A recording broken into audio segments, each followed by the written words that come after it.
अस्सलाम वालेकुम। उम्मीद है आप सब खैरियत से होंगे। आज हम स्विच स्टेटमेंट से रिलेटेड क्वेश्चंस करेंगे और इस लेक्चर के एंड तक हमें बखूबी अंदाज़ा हो जाएगा कि किन सिचुएशंस में हमें स्विच का इस्तेमाल लाजमन करना पड़ेगा। तो चलते हैं पहले क्वेश्चन की तरफ, विच इज़ 5.13 और ये है बार ग्राफ या बार चार्ट। तो डाटा को एनालाइज करने के लिए इंस्टेड ऑफ नंबर्स बाज़ औक़ात हम ग्राफ्स की सहूलत इस्तेमाल करते हैं और ग्राफ्स की टाइप्स में सबसे पहली टाइप बार चार्ट्स आते हैं और ये वाले ग्राफ्स आपने स्टैटिस्टिक्स के अंदर बखूबी पढ़े होंगे। इसकी दो टाइप्स होती हैं। द वन जो कि नॉर्मली यूज़ होती है जिसका वर्टिकल बार ग्राफ के हर वैल्यू के अगेंस्ट हम एक कॉलम रिप्रेजेंट करते हैं। तो लेट्स से वी हैव 5, तो हमने उसकी 5 यूनिट्स वैल्यू हाइट सेलेक्ट कर लेते हैं। Then we have 7 and similarly let's say we have 8 and 2। तो नंबर्स को पढ़ने की बजाय हम उनकी जो कॉलम्स की हाइट है उससे अंदाज़ा लगा लेते हैं कि कौन सी वैल्यू सबसे ज़्यादा है और कौन सी वैल्यू कम है। अब सिमिलरली वर्टिकल बार चार्ट्स के साथ साथ we have also the horizontal bar chart, जिसके अंदर भी हम कॉलम की वैल्यूज यूज़ करते हैं, बट इंस्टेड ऑफ अपसाइड हम उसे हॉरिजॉन्टली यूज़ करते हैं। यहाँ पर भी जो रोज हैं वो आपके वैल्यूज की हाइट को रिप्रेजेंट कर रही होती हैं। Let's say this is 5, this is 7, this is 8 and this is, चलिए हम कह लेते हैं 3। तो यही चीज़ कंप्यूटर्स के अंदर भी इस्तेमाल हो रही है। जैसे कि C++ में हमें पता है कि रोज में हमें चीज़ें प्रिंट करना ईजी रहती हैं। तो यहाँ पर इस क्वेश्चन के अंदर हम स्टैटिस्टिक्स की मदद से इन रोज को प्रिंट करेंगे और फिर सबको कंबाइन करके एक बार चार्ट बना लेंगे। तो चलते हैं क्वेश्चन की तरफ कि one interesting application of computers is drawing graphs and bar charts. Write a program, हमने करना क्या है, write a program that read 5 numbers each between 1 and 30। तो 1 और 30 के दरमियान की रेंज के अंदर हमने 5 इनपुट्स लेनी। Okay, assume that the user enter only valid values. अब वैलिड वैल्यू से मुराद क्या है कि हमें एक तो रेंज के अंदर वैल्यूज पुट करनी चाहिए, ये हम यूज़र से बता देंगे या एक्सपेक्ट करते हैं कि वो कोई नेगेटिव नंबर्स नहीं पुट करेगा। और सेकेंडली हमें इसके इंटीजर वैल्यूज चाहिए, चूँकि हम 1.5 स्टार्स को प्रिंट नहीं कर सकते।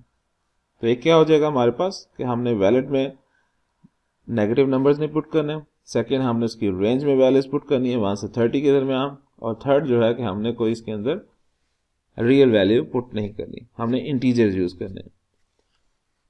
अब आगे उसने क्या बताया कि for each number that is read your program should print a line containing that number of adjacent statics. जैसा कि मैंने आपको अभी पहले बताया कि हम स्टैटिक्स की मदद से या किसी भी सिंबल की मदद से हम रोज को प्रिंट कर सकते हैं। तो कह रहे हैं जो भी आपने नंबर इनपुट लेना है उसके अगेंस्ट आपने उतने स्टार्स एक रो के अंदर प्रिंट कर दें। For example if your program read number 7 it should print 7 star। Okay, तो चलते हैं डेव C++ की तरफ। तो जैसा कि आप देख रहे हैं कि मेरे पास रेड कलर का डेव C++ आ गया। तो ये हमारे पास एक नया वर्जन आया 6.3 जो कि लेटेस्ट वर्जन है। आप इस वर्जन को डाउनलोड कर सकते हैं। इसका लिंक आपको ऊपर अबव आई बटन के साथ नज़र आ रहा होगा, तो आप उधर जाकर उस वीडियो के अंदर जिस वीडियो से आपने पुराना वर्जन डाउनलोड किया था जो कि how to install Dev C++, उसी के अंदर मैंने उसकी डिस्क्रिप्शन के अंदर वीडियोस की एंड लेटेस्ट एडिशन का भी वर्जन कर दिया हुआ, तो आप उसको भी इस्तेमाल कर सकते हैं। बाज़ का कुछ बच्चों के एरर्स आ रहे थे जो पुराना डेव C++ था, तो होपफुली न्यू वर्जन के साथ उनके ये इश्यूज भी ख़त्म हो जाएं। इनमें कॉमन इशू ये था कि बाज़ का एक क्वेश्चन राइट करते हैं और उसके बाद उसको रन करते हैं, तो एक दफ़ा तो रन हो जाता है लेकिन नेक्स्ट टाइम जब उसमें एडिटिंग करके दोबारा रन करते हैं तो रन नहीं होता, जिसकी वजह से आपको न्यू फाइल में दोबारा उसे कॉपी पेस्ट करके चलाना पड़ता था। तो इस तरह के छोटे मोटे इश्यूज आपके इस लेटेस्ट वर्जन से ख़त्म हो जाएंगे। तो चलें, हमने बनाने हैं बार ग्राफ, तो उसके लिए हम सोर्स फाइल बनाते हैं। तो दिस इज चैप्टर 5 क्वेश्चन 5.13। हो सकता है आपके पास कोई डिफरेंट एडिशंस हो तो उसके अंदर ये क्वेश्चन का नंबर भी थोड़ा बहुत चेंज हो सकता है, या फिर इसके अंदर हल्की फुल्की स्टेटमेंट कि इंस्टेड ऑफ स्टार्स आप जो है हैशेस प्रिंट करें, या फिर आप 2 दफ़ा रोज प्रिंट करें, या फिर नंबर्स ही प्रिंट करें, ये चीज़ें आ सकती हैं। और इस क्वेश्चन के अंदर हम इन तमाम चीज़ों को डिस्कस करेंगे। तो we will write bar charts. सबसे पहले हम जो बेसिक चीज़ें होती हैं प्री प्रोसेसर फाइल वो लिखेंगे, hash include iostream using name space std int main brackets and this one। और यहाँ पर जिस तरह उसने कहा कि हमने 5 इनपुट्स रीड करनी है और जैसे ही नंबर इनपुट हो उसके अगेंस्ट हम स्टार्स प्रिंट कर देते हैं।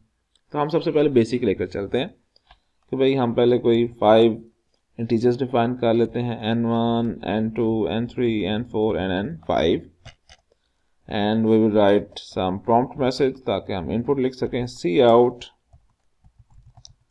enter the integer instead of number we can write the integer between 1 to 30 और साथ हम लिख लेते हैं वैलिड इंटीजर्स ताकि यूजर को भी पता होगा भाई मैंने 1 से 30 के दरमियान ही नंबर इनपुट करना है। Okay, equal and then termination seen we have n1 और जैसे ही आप इनपुट ले रहे हैं you should print the stars. तो जब हमने रो में प्रिंटिंग करनी है तो वी नो कि हमें एक फॉर लूप लगाना पड़ता है। तो for int I is equal to 1, I is less than equal to n1। जितना भी आपने n1 को प्रिंट एंटर करेंगे वैल्यू उसकी इतनी हम कंडीशन लिख लेंगे ताकि लूप उतनी दफ़ा चले और इंक्रीमेंट इन I। तो इससे क्या होगा कि हम let's say this is cout, हमें स्टार्स प्रिंट करने हैं तो हम स्टार इधर लिख देंगे। तो हम अगर n1 की वैल्यू 7 प्रिंट करते हैं तो I should be less than equal to 7, ये हमें 7 स्टार्स प्रिंट कर देगा। और जब 7 स्टार्स प्रिंट हो जाएं उस लूप के बाद we will use the enter और एंड एल। इसके लिए हमें पता है कि एंटर करने के लिए या तो हम एंड एल यूज करते हैं या फिर स्ट्रिंग के अंदर \n। जो आपको मुनासिब लगता है आप उसको इस्तेमाल कर सकते हैं। अब चूंकि हमने 5 इनपुट्स लेनी है तो अब इसी स्ट्रक्चर को आप कॉपी करें चुप करके और हम पेस्ट कर देते हैं। जिस फर्क क्या है कि हमने वेरिएबल चेंज करना है n2 और ये हमारे पास सेकेंड इनपुट आ जाएगी।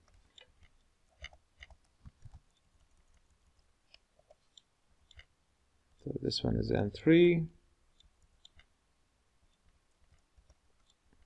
और हमें पता है कि फॉर लूप का जो वेरिएबल है वो हम सेम भी रख सकते हैं, इससे कोई फ़र्क नहीं पड़ता। जो चूँकि उसने नए सिरे से इंट को i को डिफाइन करना है 1 और आगे i is less than equal to n2, तो पिछली जो i की वैल्यू होगी वो आगे इफेक्ट नहीं करेगी। तो ये भी रूल हमने याद रखा हुआ कि जब भी नेस्टेड लूप्स हों उसके अंदर हम डिफरेंट वेरिएबल्स यूज़ करते हैं।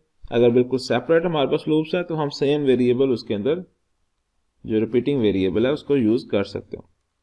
रिपीटिंग के बजाय it is usually called dummy variable, the specific name है। चलें, okay, we have 2 numbers remaining.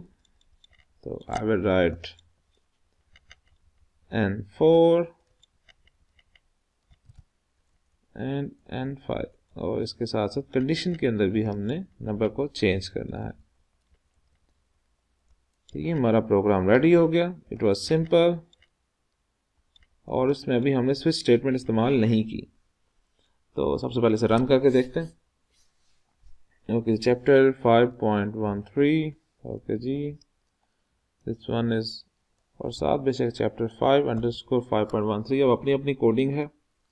जब भी फाइल का नाम सेव करें तो चैप्टर का नाम और साथ क्वेश्चन का जो नंबर है वो सेव करें, या फिर 5.13 से ही हमें अंदाजा हो रहा है कि it is 5th chapter and 13 और जो पॉइंट है उसका इस्तेमाल या जो फुल स्टॉप है उसका इस्तेमाल थोड़ा सा इधर आप कम ही करें फाइल नेम लिखते हुए तो ज़्यादा अच्छा होता है। इस दैट आप उसकी जगह अंडरस्कोर यूज़ कर सकते हैं। ऐसा क्यों है कि ऐसा इसलिए है कि ज़्यादातर डॉट के बाद एक्सटेंशन आती है, जैसे कि नीचे लिखा रहा है .cpp.ccc। तो जब हम नंबर के बाद डॉट के बाद 13 लिखते हैं तो कंप्यूटर को थोड़ा बहुत ट्रबल हो जाता है कि भाई इसकी एक्सटेंशन क्या है, क्योंकि इसका कोड जो है वो पीछे सेट हुआ है कि डॉट के बाद आपने एक्सटेंशन लिखनी है, इसलिए आप जो है डॉट की जगह अंडरस्कोर यूज कर सकते हैं। तो 5_13 ये हमने सेव कर दिया। अब ये चल पड़ा, माशाल्लाह कोई इसमें एरर नहीं आया, गुड। और हम अब इसे रन करते हैं। तो let's say we enter 5, okay, there are 5 stars, 9, there are 9 stars, 15, this is 15 stars, मैं 30 पुट करता हूँ, these are the 30 stars, and then I enter 3। अब अगर आप इन ग्राफ्स को देखें, ये जो हमारे पास स्टार्स आ रहे हैं, तो ये हमारे पास एक बार चार्ट बन रहा है, बट इसमें हर दफ़ा बीच में जो एक हमें थोड़ा सा डिफरेंट नज़र आ रहा है कि हर दफ़ा हमें एक इनपुट लेनी पड़ रही है और साथ एक आउटपुट स्टेटमेंट आ रही है। तो क्या ये अच्छा हो, जो यूजुअली हमने बार ग्राफ पढ़े होते हैं वो कुछ इस तरह के होंगे कि भाई देयर आर स्टार्स, उसके अंदर कुछ स्टेटमेंट्स वगैरह नहीं आते। चले मैं यहाँ स्टार से रिलेटेड ही कर रहा हूँ। तो अगर हमें कुछ इस तरह का प्रोग्राम आउटपुट दे तो ये ज़्यादा अच्छा हमारे लिए एक बार चार्ट बना देंगे इंस्टेड ऑफ दिस, क्योंकि इसमें इंग्लिश आ रही है, इसमें लाइंस आ रही हैं, ये लाइंस नहीं आती। ग्राफ्स के अंदर कभी भी स्टेटमेंट्स नहीं होती, उसके अंदर जस्ट कॉलम्स बने हैं या कुछ सिंबल्स बने होते हैं। तो अगर हमारे पास कुछ इस तरह से स्टेटमेंट आ जाए, अब ये बार ग्राफ को एक रिप्रेजेंट कर रहा है। या फिर इसके अंदर नेक्स्ट क्या हो सकता है कि यूजुअली जो हॉरिजॉन्टल बार ग्राफ्स होते हैं या वर्टिकल बार ग्राफ्स होते हैं, उसके अंदर रोज या कॉलम्स के अंदर उसकी रिलेटेड वैल्यू भी लिखी होती है। तो अगर यहाँ पर 3 लिखा है, यहाँ पर 5 लिखा है, 2 लिखा है, एंड 4 एंड 1, तो ये ज़्यादा अच्छा है। तो अब हम कोशिश करेंगे कि इस तरह के बार ग्राफ को या बार चार्ट को हम बनाएं, क्योंकि यही रियल बार ग्राफ है। दिस वन इज नॉट, ये तो जस्ट ये है कि आप एंटर कर रहे हैं नंबर और उससे रिलेटेड जितने भी स्टार्स हैं वो प्रिंट हो रहे हैं। अब जब हमने ये राइट साइड वाली फिगर जो कि मैंने खुद ड्रॉ की है, इसको प्रिंट करना है, तो दैट मीन हमें 5 दफ़ा इनपुट पहले लेनी पड़ेगी और उसके साथ ही आउटपुट शो नहीं करनी। उसके बाद 5 दफ़ा इनपुट लेने के बाद हमें इसका ग्राफ ये प्रिंट करना चाहिए। तो देखते हैं उसको हम कैसे कर सकते हैं और उसमें हमें क्या प्रॉब्लम्स आती हैं। तो सबसे पहले हमें पता है कि हमने रोज के ज़रिए फॉर लूप जो है उसी के ज़रिए स्टार्स प्रिंट करने हैं। तो मैं यहाँ पर ये सारा कुछ डिलीट कर रहा हूँ और यहाँ पर लिखूंगा enter the 5 valid values, okay, 5 valid integers, it will be great, between 1 and 30। और वो हमें पता है कि 1 लाइन स्टेटमेंट कैसे हम इनपुट लेते हैं, N2 N3 N4 and N5, that's it. और नेक्स्ट जो है अब मुझे कुछ फॉर लूप लगाना पड़ेगा, ओके, फॉर इंट स्टार्स को प्रिंट करने के लिए वी नो कि I is equal to 1, I is less than equal to some value। अब यहाँ पर यह है कि जब मैंने 5 इनपुट्स ली हैं और मैंने 5 टाइम्स आउटपुट जनरेट करनी है, तो एक तो मुझे समझ ये आती है कि भाई मुझे एक लूप जो है वो 5 टाइम चलाना पड़ेगा। तो यहाँ पर पहले जो है इन 5 इनपुट्स को रिपीट करने के लिए आई विल राइट के 5 int I is equal to 1, I should be less than equal to 5 plus I, okay, ठीक है जी। और उसकी बॉडी, ये बेसिक एक अंडरस्टैंडिंग है कि भाई मुझे 5 टाइम्स कोई भी चीज़ रिपीट करनी है। ये मुझे यहाँ से पता चला कि मैंने 5 इनपुट्स के अगेंस्ट कुछ प्रिंटिंग करनी है। तो दैट मीन मुझे वो जो स्टार्स वाला लूप है वो 5 टाइम्स चलाना पड़ेगा। और 5 टाइम्स रिपीट करने के लिए चूंकि ये फिक्स्ड आइट्रेशंस हैं, मुझे पता है कि मैंने 5 दफ़ा चलाना है, मैं इसे फॉर के जरिए करूँगा। और यहाँ पर ये गलती से एक ब्रैकेट लग गई है। अब जो है स्टार्स को प्रिंट करने के लिए वो विल यूज फॉर, अब ये देखें नेस्टेड यूज हो रहा है, तो I will write J instead of I. तो बेशक आप ऊपर जे लिख रहे हैं नीचे आई लिख रहे हैं, इससे कोई फर्क नहीं पड़ता, लेकिन एक अल्फाबेटिक ऑर्डर है आई जे के, तो मैं उसी के अगेंस्ट चल रहा हूँ। तो J is equal to 1, J is less than equal to something and plus J. अब यहाँ पर इशू ये आ रहा है कि मैं यहाँ पर क्या वैल्यू लिखूं। जैसे मुझे तो यहाँ पर चाहिए कि पहली दफ़ा n1 आए, दूसरी दफ़ा n2 आए, तीसरी दफ़ा n3 आए, चौथी दफ़ा n4 आए और पांचवी दफ़ा n5 आए। लेकिन मैं यहाँ पर उसे लिख नहीं सकता कि मैं अगर यहाँ पर n1 लिखूंगा तो ये तो फिर n1 को ही बार बार प्रिंट करता जाएगा। जैसे ये इसको मैं कंप्लीट कर लेता हूँ कि मुझे स्टार्स चाहिए इसके अंदर। And after that for loop I have to end. तो ये इशू जो है ये हमें तंग कर रहा है कि भाई इधर मुझे एक ऐसा मैकेनिज्म चाहिए जो ऑटोमेटिकली वैल्यू पहले n1 पुट करे, n2, n3, n4 and n5। अब मेरे पास जो है वो तो सिर्फ i की वेरिएशन है। मैं यहाँ पर वेरिएबल्स के ऊपर तो i की वेरिएशन नहीं लगा सकता कि भाई मैं इधर लिख दूं ni तो i पहली दफ़ा 1 हो, फिर 2 हो, फिर 3 हो। This is not possible.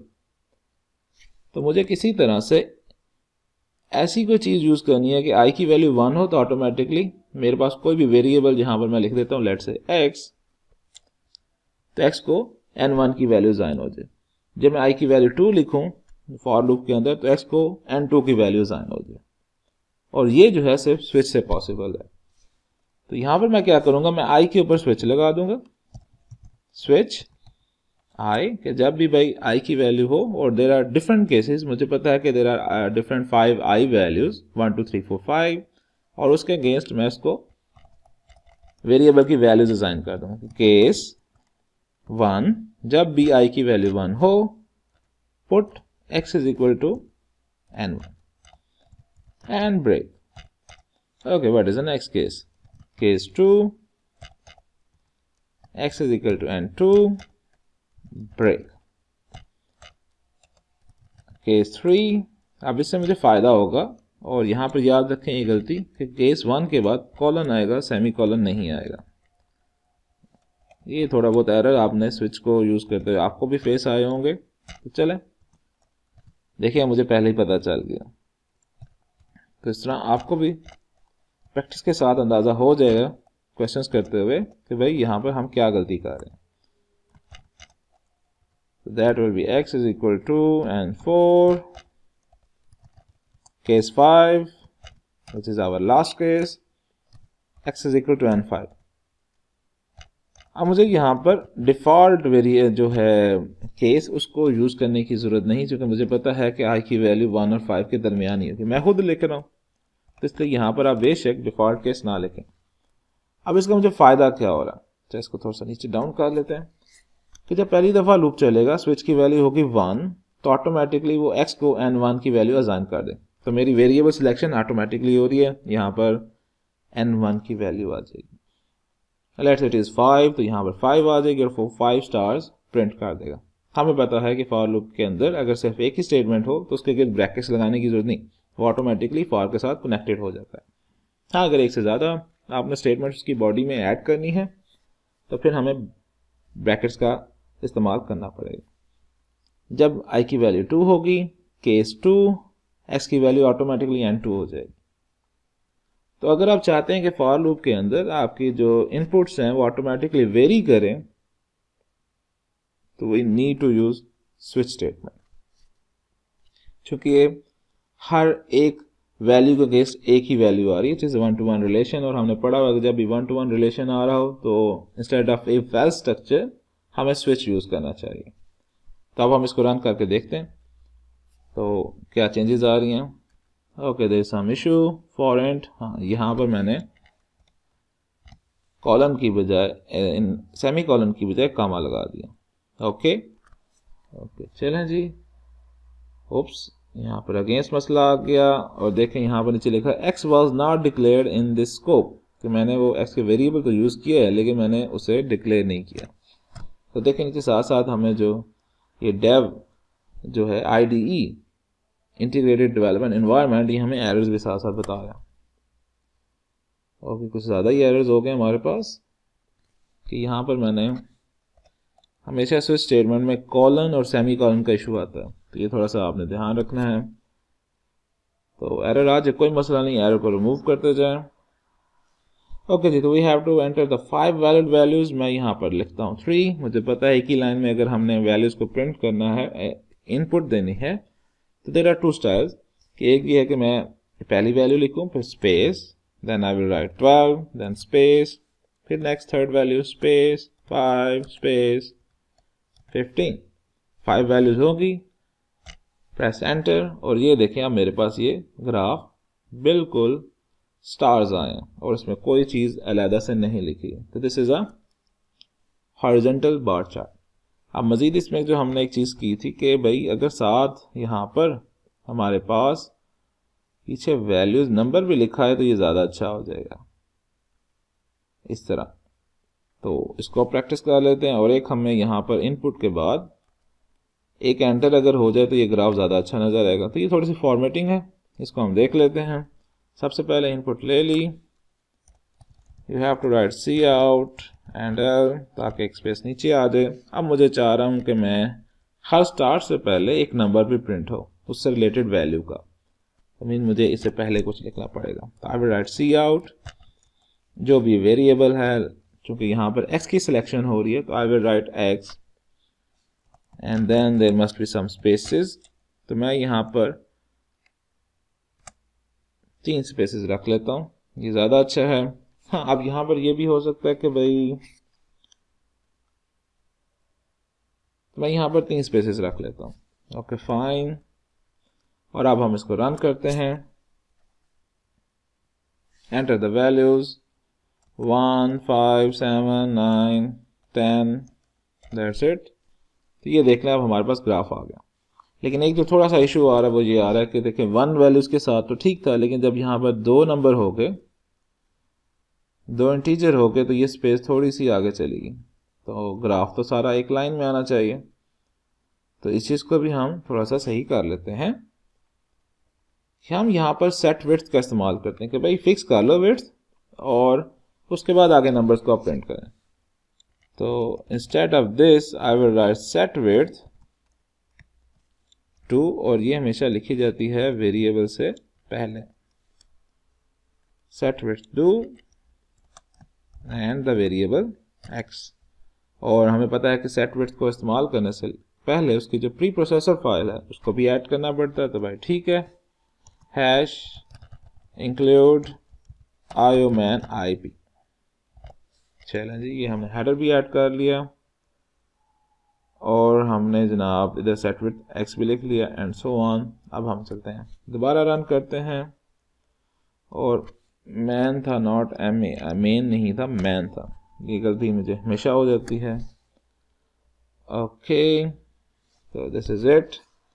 और चलें यहाँ पर हम जो है इनपुट दे लेते हैं 13 स्पेस 15 स्पेस 10। मैंने जानबूझ के दो जो इंटीजर्स हैं उसकी वैल्यूज लिखी हैं, नाउ 9 एंड 5। तो ये आप देख लें हमारे पास सेट विड्थ के अगेंस्ट वैल्यूज आ गई हैं। हमें एक स्पेस की ज़रूरत है ताकि स्टार थोड़ा सा एक आगे हो जाए। तो ये छोटी मोटी फॉर्मेटिंग है, ये आप कर सकते हैं, और अब जो हमारा ग्राफ बिल्कुल अलाइंड आ रहा है। तो दैट्स इट।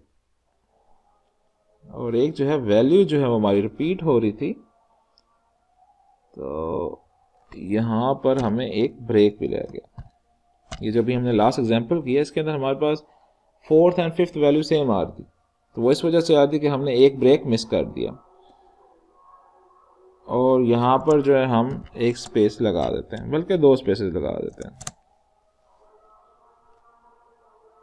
और अब हम देखते हैं कि what are the results. 3 5 8 10 12, 5 values हो गई हैं। Now our answer is 5। तो ये हमारा एक कंप्लीट स्ट्रक्चर है। ओके, नेक्स्ट हम चलते हैं कि भाई इंस्टेड ऑफ स्टार्स अगर आपको कहा जाए कि भाई आपने इसके अंदर नंबर को ही प्रिंट कराना है, यानी कि let's say you are entering 7, तो आपको 7 डिजिट 7 टाइम्स को प्रिंट करना है। तो इट इज़ वेरी सिंपल। आप जस्ट क्या करें, यहाँ पर स्टार की जगह पर उस वेरिएबल को लिख दें। जैसे कि यहाँ पर हम x को यूज़ कर रहे हैं तो वी विल राइट x। तो अब हम देखते हैं इसका प्रिंट क्या आएगा। Enter the values 4 5 6 9 and 10। Let's say हम सीरीज में लिख रहे हैं इस तरह। तो देखें 4 है तो 4 टाइम्स आया, 5 है तो 5 टाइम्स आया, 6 है तो 6 टाइम्स आया एंड सो ऑन। अब मजीद इसमें कोई कर सकता है, भाई हमें जो है 2 रोज चाहिए। Let's say we are entering 7, तो मेरे पास 7 की 2 रोज आनी चाहिए। तो इसके अंदर आप स्टेप बाय स्टेप अमेंडमेंट्स कर सकते हैं। जैसे अब मुझे लेट्स से मैंने यहाँ पर जो है 7 की रो बना ली, ये मुझे इसका फॉर्मेट पता है। अब मैंने इसी लाइन को 2 दफ़ा प्रिंट करना है, तो मुझे पता है कि जब एक ही चीज़ को मैंने रिपीट करनी होती है तो I have to use the for loop. तो यहाँ पर मैं एक और फॉर लूप लगा दूंगा, तो that will B for int k is equal to 1, k is less than equal to 2 and plus plus k and bracket. इस फॉर लूप को हम उसकी बॉडी में लिख लेते हैं। हमें याद है कि जब हमने नेस्टेड यूज करना है तो we have to write the statement with 1 tab. तो मैंने एक टैब का फैसला दे दिया। ओके जी, तो ये 2 दफ़ा रिपीट कर देगा। अगर आपको कहा जाए कि भाई आपको 3 दफ़ा लाइन्स प्रिंट करनी है, तो वी नो द ड्रिल, हमने के की वैल्यू को 3 तक ले जाना है। तो चलें जी, मैं इसको रिपीट करता हूँ। 4 5 6 8 9। तो देखें ये 4 4 4, जस्ट ये कि उसने 2 दफ़ा प्रिंट तो किया लेकिन एंटर नहीं लगाया। तो इसको हम सही कर लेते हैं कि जब आप एक दफ़ा कंप्लीट कर लें तो सी आउट एंटर। चलो जी, हमने एंटर लगा दिया। Let's run again. Oops, and L नहीं लगाया, मैंने सिर्फ एंड लिखा है। ओके, 3 4 5 8 9। तो दिस इज 3 एंड 3। अगेन थोड़ा सा इशू आ रहा है कि वो जो नंबर है 3 वाला वो नहीं आ रहा। तो that mean I need to enter some spaces for the second line. Okay, तो उसके लिए क्या करना पड़ेगा, लेट मी चेक। तो उसके लिए हमें जो सेट विड्थ वाली कमांड है इसके अंदर एंटर करनी पड़ेगी। तो यहाँ पर जो है मैं इसको यहाँ से कट करता हूँ और इस फॉर लूप के अंदर लिख लेता हूँ। तो चलें जी, इसको रन करते हैं। 3 4 5 6 7 7 दिस वन। तो ये देखें हमारे पास आंसर आ गया। हमने 3 लिखा, उसने 2 दफ़ा रिपीट कर दिया। 4 लिखा, उसने 4 टाइम्स रिपीट कर दिया। 5 लिखा तो उसने 5 टाइम्स रिपीट कर दिया। 2 रोज लिख दी। और ये जो लेफ्ट साइड पे आ रहा है ये तो हमने खुद से एक रखा हुआ था कि भाई जितनी हमने बार चार्ट की वैल्यू है वो उसकी बेस पे आनी चाहिए। तो आप इसको ओमिट भी कर सकते हैं। तो मेन काम था बार चार्ट बनाना, उसकी रेपुटेशन, और इंस्टेड के हम हर लाइन के बाद उसको स्टार्स को प्रिंट करें या किसी भी वैल्यू को प्रिंट करें, हमें तमाम इनपुट एक दफ़ा ले लेनी चाहिए और उसके बाद यूजिंग द स्विच स्टेटमेंट हमें फॉर लूपिंग में वो वैल्यू को हम वेरिएबल जितने भी थे उनको वैल्यूज़ को चेंज कर सकते हैं और उसकी मदद से हम इकट्ठा प्रिंट कर सकते हैं। उसके बाद ये चीज़ें एक्स्ट्रा आ जाती हैं कि यहाँ पर अगर आपको 2 लाइन्स चाहिए तो आप 2 दफ़ा प्रिंट कर लें। आपको शुरू में वैल्यू चाहिए तो आप उसको वैल्यू को भी, ये सारी आउटपुट और फॉर्मेटिंग से रिलेटेड थिंग्स हैं। मेन स्कीम जो थी वो आपको पहले बता दी। तो आप चलते हैं नेक्स्ट क्वेश्चन की तरफ, जो कि एक मजीद हम एक प्रैक्टिस कर लेते हैं। That is calculating total sales. तो उसने कहा कि जी हमने कोई एक जितने भी कोई चीज़ सेल कर रहा है तो उसकी टोटल सेल को फाइंड आउट करना है। तो हम कोई भी चीज़ लेने जाते हैं तो हमेशा क्या होता है कि आपने एक चीज़ प्रोडक्ट ली है तो उसकी सामने एक फिक्स प्राइस होती है, और लेट से हमने उसके अंदर कोई 10 प्रोडक्ट, वही आइटम 10 टाइम्स हमने कोई चीज़ें ले ली हैं। जैसे हम अक्सर शॉपिंग वगैरह करना चाहते हैं तो ये घर की जो ग्रॉसरीज होती हैं उसके अंदर लेट से जो सोप बार होता है तो सिर्फ हम एक नहीं लेते, आप 3 4 या 5 या 10 ले सकते हैं। आपके यूजेज पे डिपेंड करता है कि आपकी फैमिली साइज कितना। तो इस तरह वो कह रहा है कि जी आ मेल ऑर्डर हाउस, कोई एक हाउस है, सेल्स 5 डिफरेंट प्रोडक्ट्स। कोई कंपनी है जो कि 5 मुख्तलिफ प्रोडक्ट्स को सेल कर रहा है। हुज रिटेल प्राइसेस आर, उसने यहाँ पर प्रोडक्ट्स के नाम नहीं लिखे, जस्ट प्रोडक्ट 1 2 3 4 एंड 5 कह दिए। तो यहाँ पर एक्चुअल वैल्यूज भी यूज हो सकती हैं कि भाई जो एक साबुन है वो $2.98 का है, एक जो शैम्पू है इट इज़ फॉर्म $4.5। आगे कुछ आप और यूज़ करते हैं, टूथपेस्ट इज़ $9.98। एंड आगे जो आ जाए जी तो कोई एक आपके पास खाने पीने वाली चीज़ें हैं तो वो 4.49। लेट से सेब की वैल्यू जो है किलो पर केजी इट इज़ 4.49। आगे कोई आप सब्जी ले हैं तो वो कोई जनाब आप कोई आलू वगैरह यूज़ कर रहे हैं तो इट इज़ 6.87। तो मीन ये डिफरेंट चीज़ें हो सकती हैं। हमने यहाँ पर जनरल कर लिए, तो स्पेसिफिक भी आ सकता है, कोई सब्जियों से रिलेटेड चीज़ आ सकती है तो वो सारी सब्जियों के आइटम हो जाएंगी, कोई फ्रूट से रिलेटेड है तो सारी फ्रूट की हो जाएंगी, कोई वैसे सिंपल जो ये ग्रॉसरी आइटम दूसरी होती हैं जिसमें ये टूथपेस्ट वगैरह और ये बार सोप्स वगैरह शैम्पू वगैरह आ जाएंगे, तो वो लिक्विड हैंड वॉश आ जाएंगे, तो ये वो वाली चीज़ें हो जाएंगी। तो इसमें आपने घबराना नहीं है कि भाई प्रोडक्ट 1 लिखा हुआ तो फिर प्रोडक्ट 1 ही आना चाहिए, क्वेश्चन में चेंजेस हो सकता है, सिनेरियो तो वही है।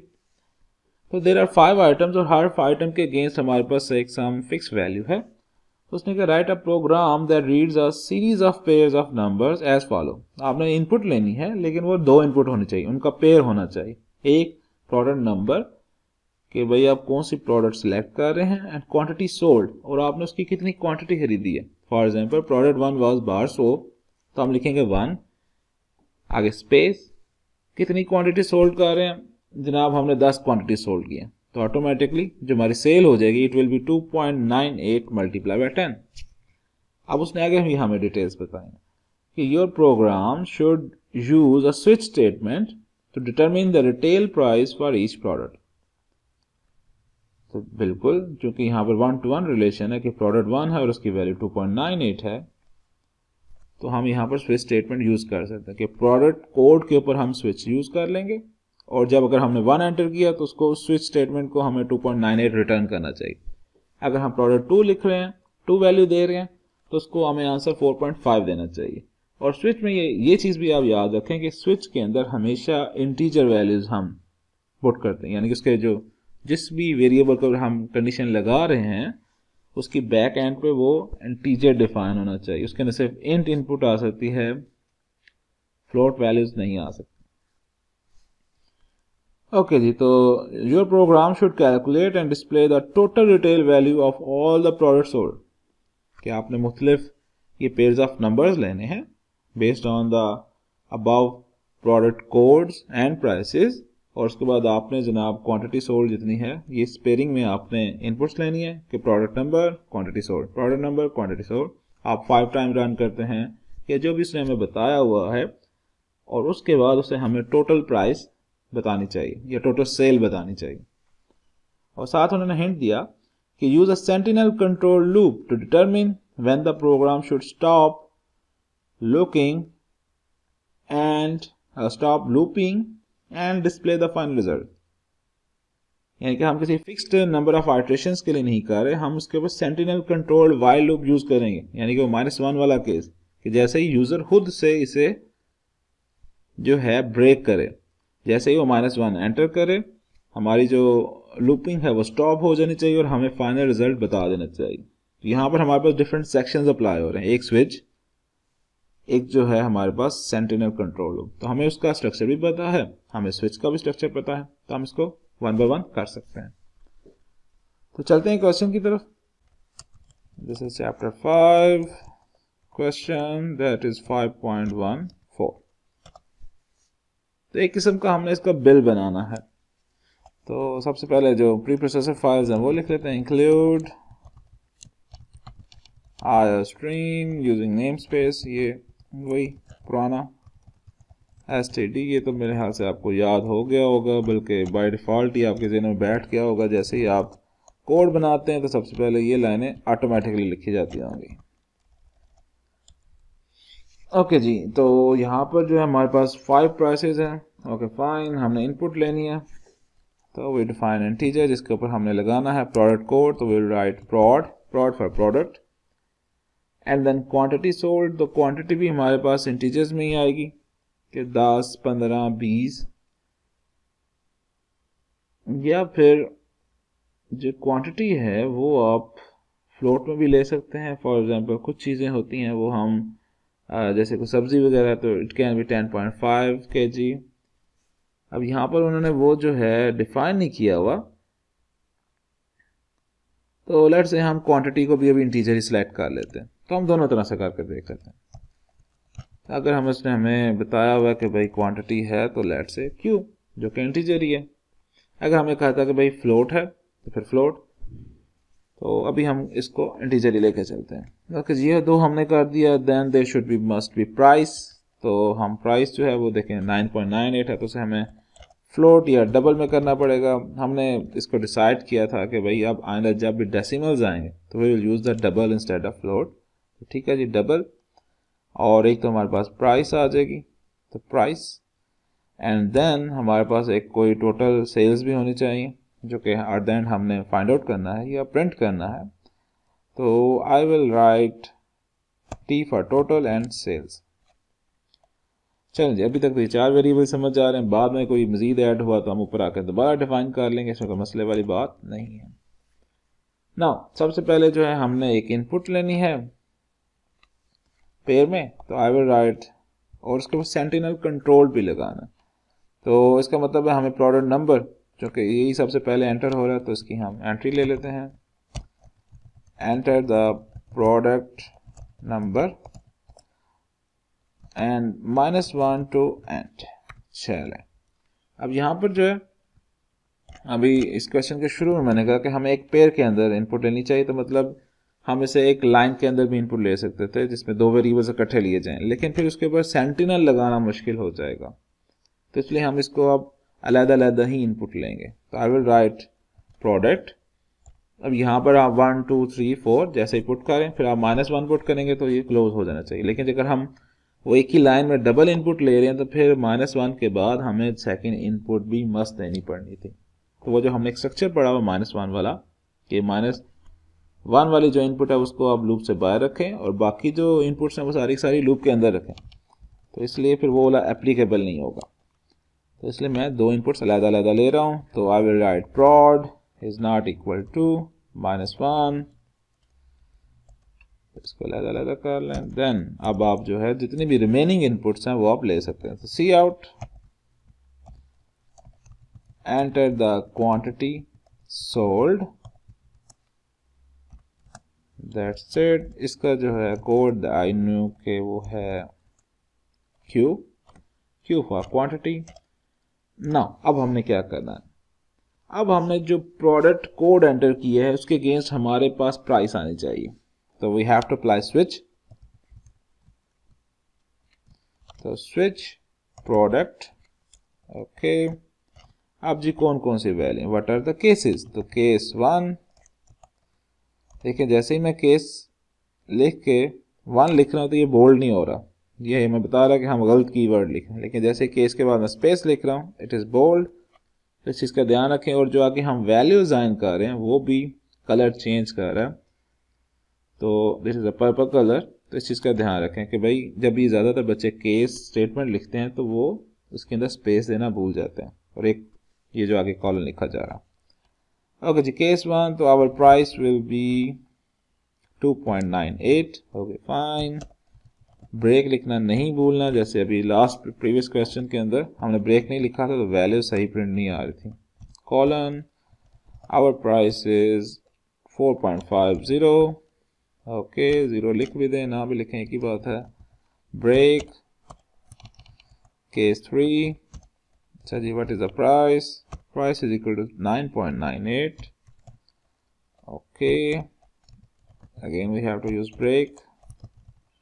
Case 4, apply colon, price is equal to 4.49 and break. Case 5, price is equal to 6.87 and break.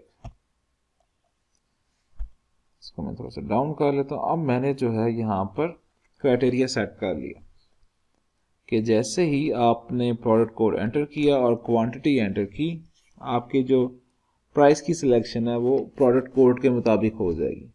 अब नेक्स्ट जो है मैंने फाइंड आउट करना है कि व्हाट इज द सेल, कि भाई इसकी प्राइस कितनी बनी, क्वांटिटी मल्टीप्लाई बाय जो है प्राइस, तो it will B total sale.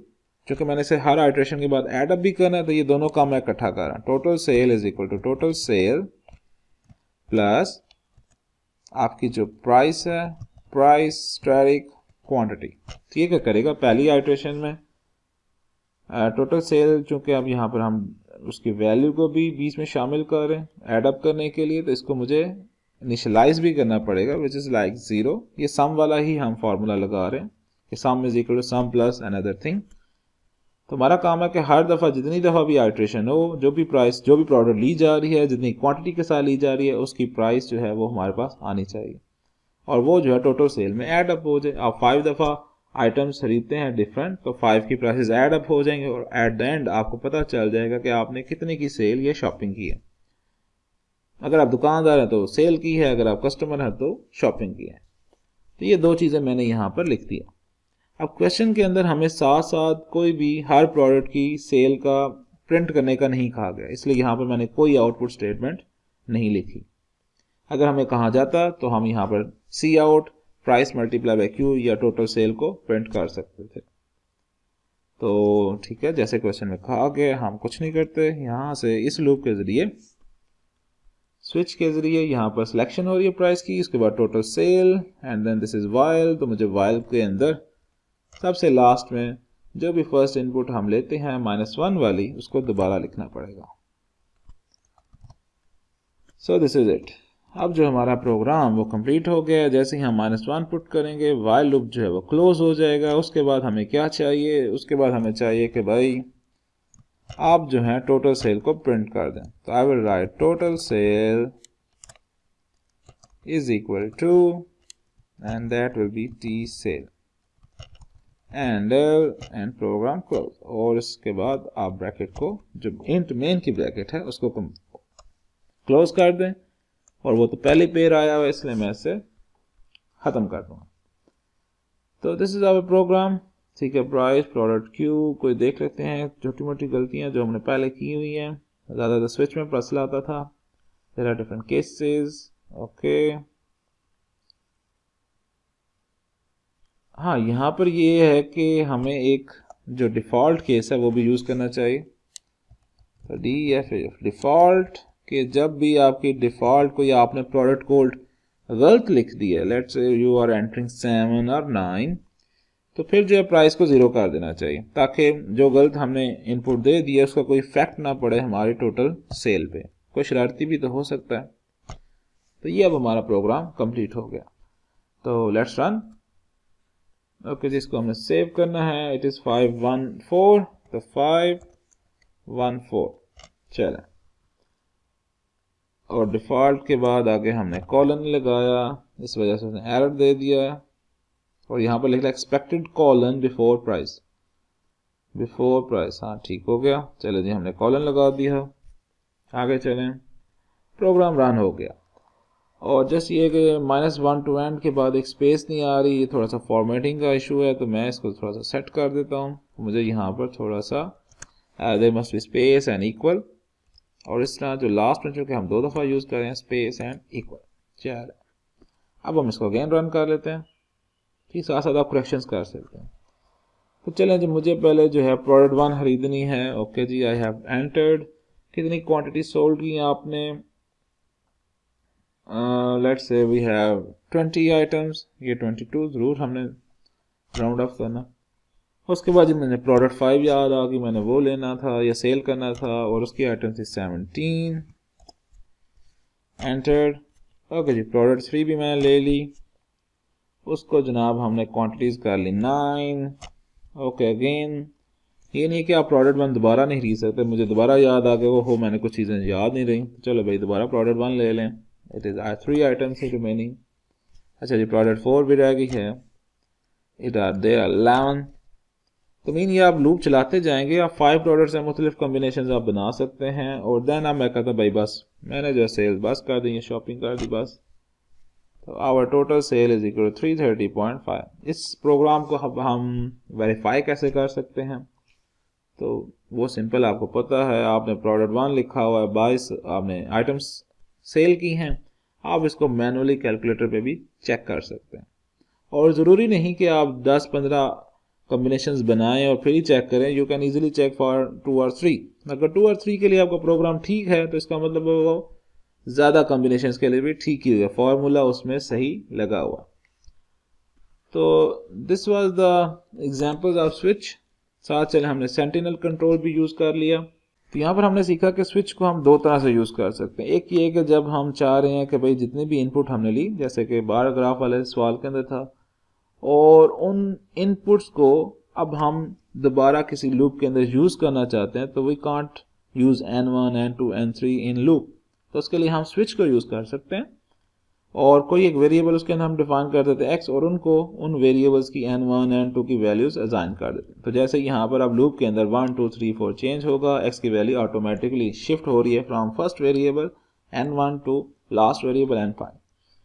Second ये है कि कभी आप ऐसे क्वेश्चंस आ जाएं जिसके अंदर आपने कोई कोड के अगेंस्ट आपने प्राइसेस सेलेक्ट करनी है या कोई भी चीज़ सेलेक्ट करनी है फ्रॉम द गिवन कोड्स 1 2 3 4, तो वहाँ पर भी आपको स्विच स्टेटमेंट यूज़ करनी पड़ेगी, ताकि जैसे ही आप कोड एंटर करें आप उसके अगेंस्ट जो भी क्वांटिटी है वो आपकी सिलेक्ट हो जाए। It is like 1-to-1 correspondence, और दिस इज इट।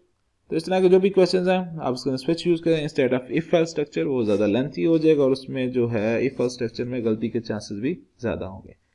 अब यहाँ पर एक चीज़ आती है कि भाई मैंने बार चार्ट बनाना है, तो इफ़ लेट से मैंने कोई 15 या 16 या 20 वैल्यूज़ का बार चार्ट बनाना है, तो मुझे स्विच स्टेटमेंट में 20 केसेस लिखने पड़ेंगे, जो कि एक अगेन लेंथी प्रोसेस है। इंस्टेड के हमारा जो शुरू से एम है वो ये है कि हम प्रोग्रामिंग को जितना शॉर्ट कर सकते हैं और ऑप्टिमाइज कर सकते हैं हम उसको करें।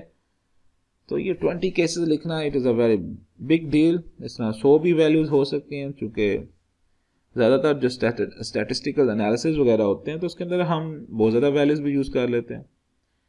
तो इसका कोई ना कोई हल होना चाहिए कि ये जो इशू है ना हमारा कि वेरिएबल को हम लूप के अंदर डायरेक्ट नहीं कर सकते, चेंज नहीं कर सकते, इसका हल आगे हम एरेज में निकाल सकते हैं। तो इंशाल्लाह जब हम एरेज वाला चैप्टर पढ़ लेंगे तो इस क्वेश्चन को हम दोबारा करेंगे और देखेंगे कि किस तरह हम इजीली इस स्विच को भी छुटकारा हासिल कर सकते हैं इससे और अपने प्रोग्राम को बहुत शॉर्ट कर सकते हैं। सेम गोज फॉर है कि हमें हर क्वांटिटी के अगेंस्ट एक वैल्यू लेना पड़ रही है, तो इंस्टेड कि हम फॉर लूप में इतने ज़्यादा केसेस लगें, हम सिर्फ एक एरे को डिफाइन कर लेंगे कि भाई उसके एरे की या रो की पहली वैल्यू जो है it is a price 1, second value is a price 2, और उसको हम लूप के अंदर भी चेंज कर सकते हैं।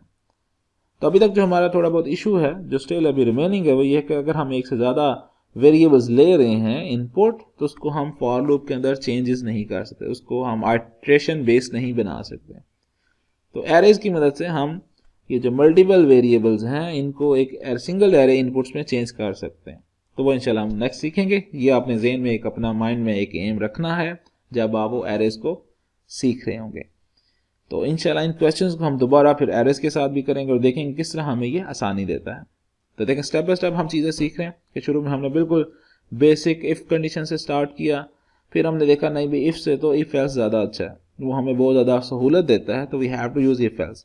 देन उसके बाद फिर हमने देखा कि भाई इफ़ एल्स स्ट्रक्चर जो है उसके अंदर अगर जब 1-to-1 कॉरेस्पॉन्डेंस हो इंटीजर बेस्ड, जिस तरह ये अभी हमने काम किया, तो उसके अंदर हम उसकी बजाय स्विच को अगर मज़ीद यूज़ कर लें तो हमें मज़ीद आसानी हो जाती है। और नेक्स्ट फिर हम देखेंगे एरेज में हमें मज़ीद आसानी हो रही है तो हम उस आसानी को भी इस्तेमाल करेंगे। तो होपफुली आपको ये समझ आती होगी। Thank you very much. और अगर आपको स्टिल कोई क्वेश्चन है तो you can ask in the comment section. I will be happy to answer your question. Thank you very much. अल्लाह हाफिज़।